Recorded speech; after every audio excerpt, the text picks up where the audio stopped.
11 అవుతుందన్నమాట. ఇప్పుడు మనం తినడానికి అయితే కూర్చున్నాం. అది పరిస్థితి.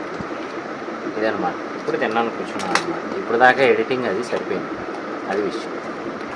ఈజీ కాదు యూట్యూబ్ అంటే. మళ్ళీ యాజ్ యూజువల్గా మండే వచ్చేసింది. వర్క్ లైఫ్ స్టార్ట్ అయిపోయింది. తప్పదనమాట. అందుకనే కొద్దిగా కాఫీ బ్రేక్ తీసుకొని మన ఎడిటింగ్ స్టార్ట్ చేసి అయిపోయిన తర్వాత మిగతా వ్లాగ్ కూడా కంటిన్యూ చేద్దాం. Good morning.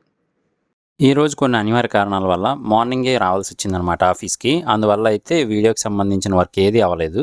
అన్నీ అనుకున్నట్టు అయిపోతే అది లైఫ్ అవ్వదు కదా, తప్పదు, ప్రయత్నించాలి ఏదో ఒకటి.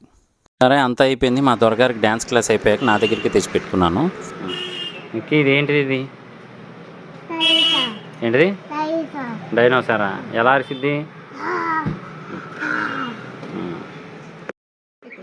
ముందు ఎక్కుతావా వెనక ఎక్కుతావా? సరే అయిపోయింది కదా, వాళ్ళ అమ్మ దగ్గర దింపేద్దామంటే మళ్ళీ లేదు నాతోనే వస్తానని అయితే స్టార్ట్ చేశాడు. ఇక తప్పకైతే ఎక్కించుకోవాలి. సోకు మాత్రం ఎక్కడా తగ్గడనమాట. నా స్పెట్స్ తీసుకొని ఆడబెట్టుకున్నాడు.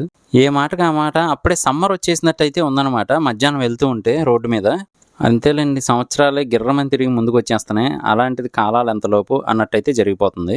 కానీ ఈరోజు బైక్ మీద కూడా బాగా తిరగాల్సి వచ్చిందనమాట. ఈ ఏరియా మీకు గుర్తుంటే కనుక కామెంట్ చేయండి, ఇంతకుముందు ఎలా ఉండేదని. మధురానగర్ అంటారు దీన్ని. ఈ బ్రిడ్జ్ ఎక్కి దిగితే దేవీనగర్ అంటారనమాట. మొత్తం అంతా చేంజ్ అయిపోయింది. ఒకప్పుడు సింగిల్ బ్రిడ్జ్ ఉండేది, ఇప్పుడు మొత్తం చేంజ్ అయిపోయి మారిపోయింది. సరే ఇక క్యాష్ డిపాజిట్ చేయాల్సిన వర్క్ వచ్చిందనమాట. ఎక్కడ చూసినా కానీ ఏటీఎంస్ పనిచేయలేదు. అదేంటి అర్థం కాలేదు. క్యాష్ డిపాజిట్ మిషన్లు మొత్తానికి ఏలూరు రోడ్లో సీతారాంపురం దగ్గర అయితే పనిచేసిందనమాట. ఇక్కడ వెరైటీ ఏంటంటే నోట్ చిరగలేదు, ఏం అవ్వలేదు, పెద్దగా నలిగింది కూడా లేదు, కానీ తీసుకోవట్లేదు మిషన్. ఇప్పుడు రెగ్యులర్ లైఫ్లో మనం వాడుతూ ఉంటే కొద్దిగా నలుగుతుంది కదా, కానీ ఫ్రెష్గా రావాలంటే మరి ఎలాగో.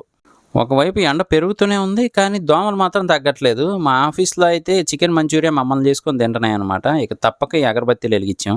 బెల్టులు కొత్త స్టాక్ అయితే వచ్చాయన్నమాట. మనం రెగ్యులర్గా వాచెస్కి వేయించుకునే బెల్ట్లు ఇవే. సో అవన్నీ వచ్చాయి, ప్యాకెట్స్లో సర్దుకోవడం అయితే జరిగింది మొత్తం అంతా కూడా. సరే వర్క్ అయిపోయింది, అంతా అయిపోయింది కదా అని ఇంటికి వస్తే ఇదన్నమాట పరిస్థితి. మొత్తం ఎన్ని బొమ్మలు ఉంటే అన్ని బొమ్మలు బెడ్ మీద వేసి ప్రశాంతంగా అక్కడే ఉంచుతారు. అవన్నీ సర్దుకునేలోపు మళ్ళీ తీసుకొచ్చి పంపుతారు. ఆఫీస్ అయిపోయిందనమాట. ఆఫీస్ అయిపోయిన తర్వాత తెలిసిందే కదా, మన ఆఫీస్ మొదలైద్ది. అంటే ఇదిగోండి వేరే ఛానల్లో షూట్ అనమాట. సో అదైతే కంప్లీట్ అయిపోతే కానీ మనకు రోజు గడవదు అన్నట్టయితే జరుగుతూ ఉంటుంది. సో ఇది వీడియో. ఆటగాడు ప్రసాద్ని ఫాలో చేయండి అబ్బా, కష్టపడుతున్నాడు.